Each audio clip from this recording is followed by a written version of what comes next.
what's up? My name's Adam and welcome back to the Jamsville YouTube channel. In today's video, I want to show you how you can break out of the minor pentatonic scale in your blues solos so that you can start sounding more interesting and having more fun when you're playing. Okay, so the first thing I want to mention before we even continue on with the lesson and me showing you what other note options you have available besides just the basic minor pentatonic boxes, I think that it's very important to actually just learn how to maximize what you can do with the basic minor pentatonic box, not changing any notes. Because when you see more advanced players, they're gonna sound better than beginners using the exact same notes. They're gonna play with better phrasing, they're gonna have better, more interesting patterns that you're using, and better rhythms, and just better feel overall. I think that for a lot of people, it is important to learn how to break out of that minor pentatonic box,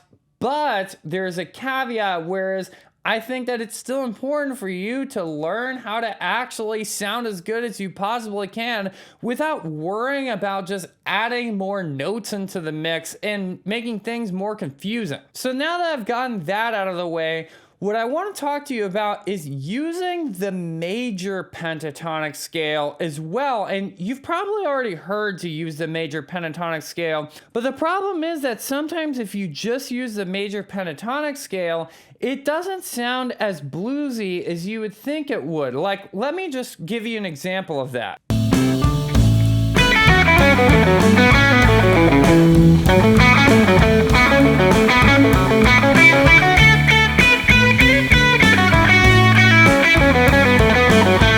So that's me playing with pure major pentatonic scale, and it obviously didn't really sound that legit, even though I was playing with decent rhythm and so on and so forth.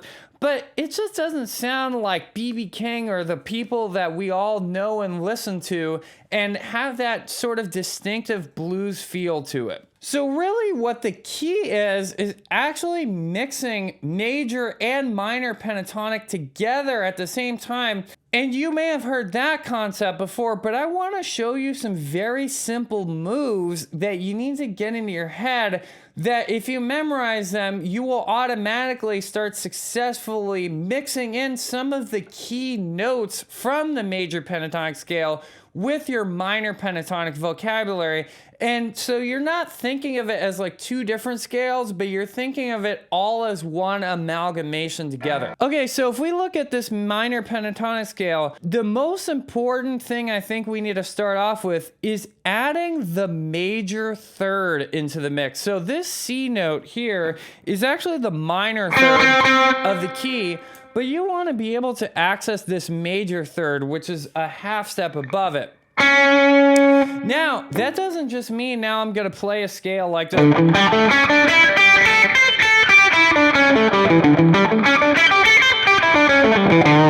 Or actually, I could add the major third over here as well. I could play a scale, technically, that sounds like this. And that actually does sound pretty cool, admittedly, but it doesn't sound super duper bluesy. The key is actually not using one or the other, but using both of them at the same time. So visualizing both of these here. And specifically, whenever you want to play that major third, having the minor third come before it. So this is a super important move that I hear all the time, which is the following three notes: C to C sharp to A.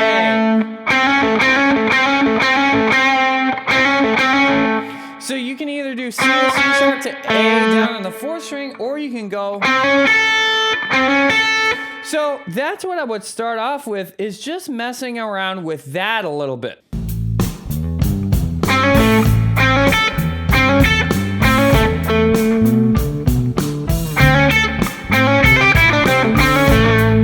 So try playing some phrases where you end with that on the phrase, like.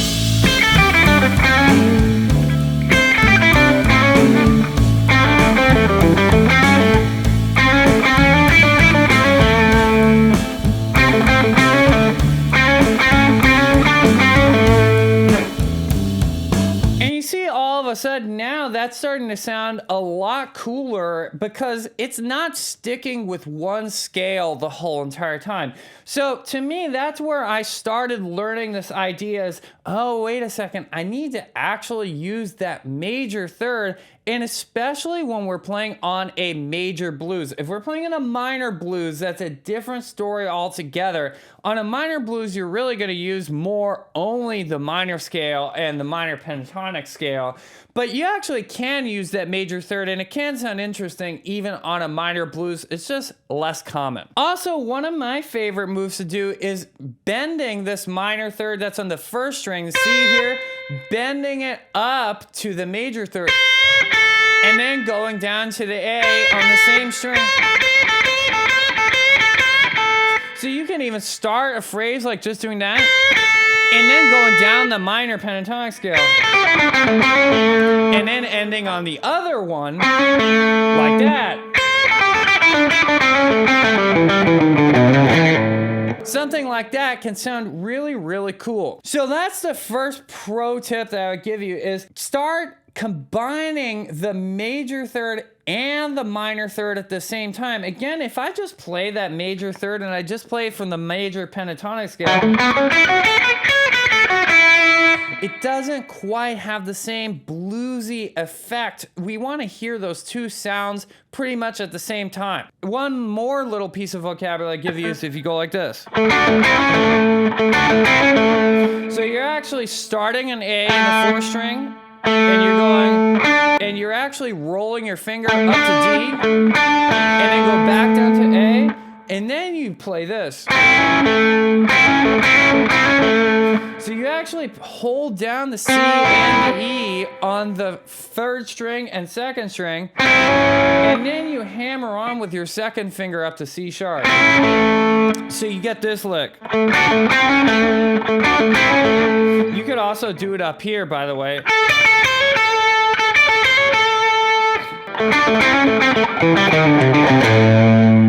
And that can sound really cool, and you hear this all the time in blues solos. Okay, so now for the sake of focus, let's actually remove that C sharp from the diagram. And now I want to show you a very similar move, which is I want you to start incorporating the note that's to the left of this G, which is F sharp. And you can actually use this basically anywhere in the form, but specifically when you get to the 4 chord, which is on the 5th and 6th bar of the blues form, that is a super important note to use. So that's going to be the third of the 4 chord, which is D7. You actually see I'm playing that note right there. But that note is also thinking of the whole entire key. That is the major 6th. And that actually is one of the notes from the major pentatonic scale. So if I play, for example, E to F to A, that's a super common move as well. And you can actually combine it with some of the other things. That sounds super duper. So I bent the minor third up to the major third, went down to the root, and then went 5th, 6th, back up to the root. But also, even cooler than that, I think, is using a bend from the F sharp to the G and going like this. So you do just a small half step bend, and then you can actually bend that up to the flat 7, the G. So let's see what messing around with that sounds like. So I'm just gonna really put some emphasis on that F sharp in the scale.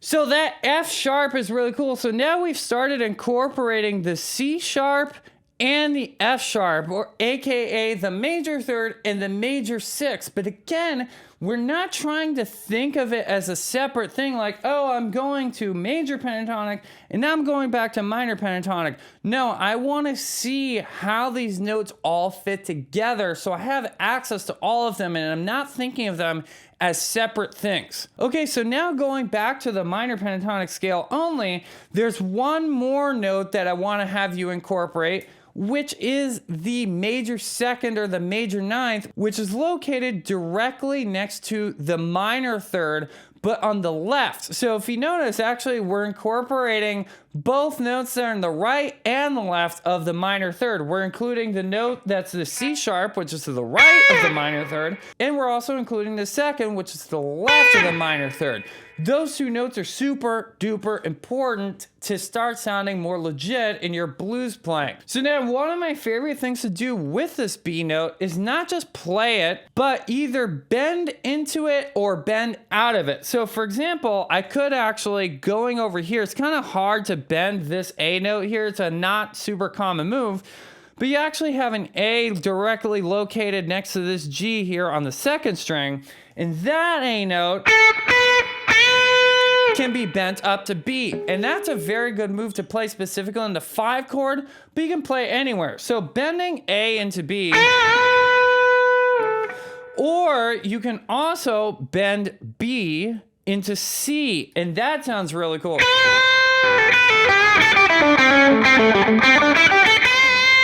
There's that B into C bend. So bending the second up to the minor third. So incorporating both those, bending into the note and bending out of the note. Now, of course, you're also getting way more bends than the usual, like people just bend this.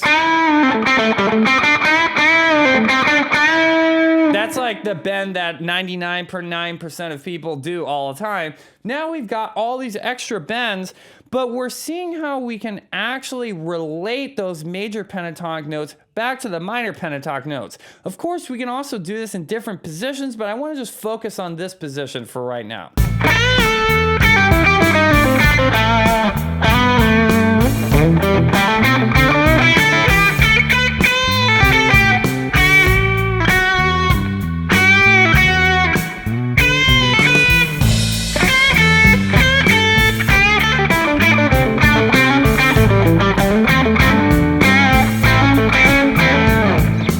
Those 3 notes really, incorporating the major third C sharp, including the major 6, which is F sharp, and including the major second, which is B.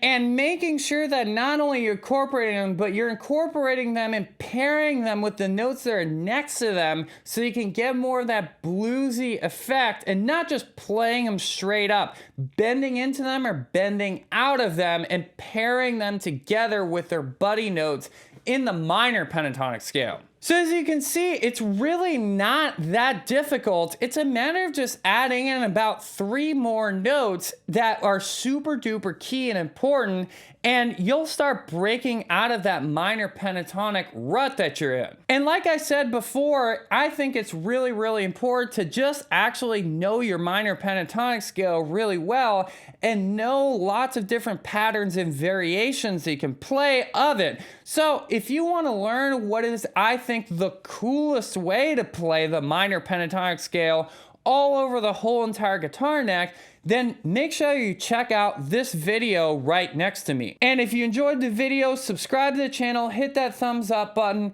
and until next time, listen, learn, and jam.